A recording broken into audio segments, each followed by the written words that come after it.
Куманово во изминатите 2 децении загубило точно 7380 жители, ако се направи споредба на бројките од спроведените пописи. А според локалните жители, токму како еден од најголемите проблеми со кои се соочува градот е иселувањето на младите.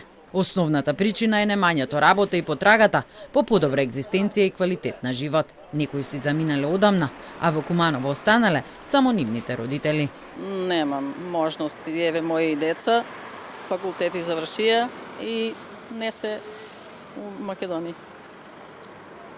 Не ги за една обична работа не ги повикасувам.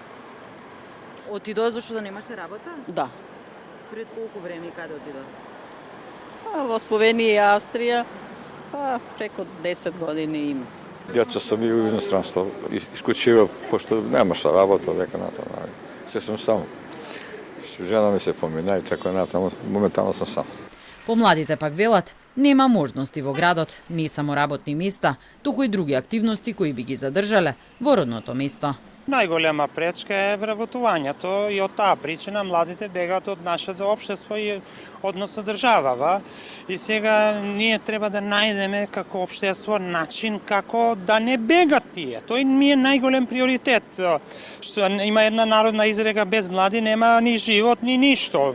Тоа е цела поента низ државава. За работни места сите знаеме дека економијата таа што е. Не може да бидеме како некоја метропола европска која што со векови и децении одела напред, меѓутоа може да се потруди некако со некои иновации да се вклучат тие што се по образовани луѓе кои што со години се доцирале во Македонија или во странство, да можат заедно да седнат и несебично да се подели тоа знаење, да можат сите заедно да се вклучат.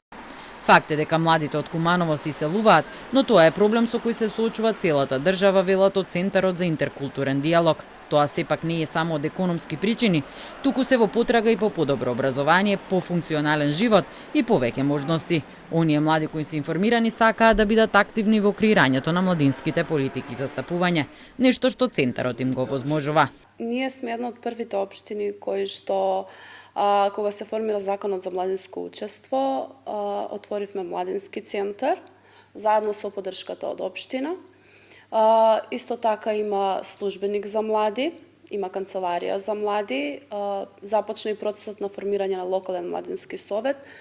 Меѓутоа, моментално што недостига е стратегијата за млади, односно локална стратегија за млади. Над 40% од младите во Куманово или планираат или заминале во странски земји, смета извршниот директор на Националниот ромски центар Ашмет Елезовски. Иднината во овој момент е, можам да кажам, на младите генерации кои завршиле успешно своето образование, во моментот е на незавидно ниво. Анализите укажуваат дека нема некој простор сериозен за вработување, биќе многу индустријски гранки не функционираат во Куманово, се што се прави во други места. А Елезовски додава дека многу фактори влијаат на одлуката за иселување, но проблемот не е локален, туку глобален. Куманово според спроведениот попис во 2021 година е општина со најмногу население во државата – 98.104 луѓе. Но проблемот на Куманово е универзален, како и другите градови во државата. Младите се иселуваат, а постарите не гледаат иднина во него.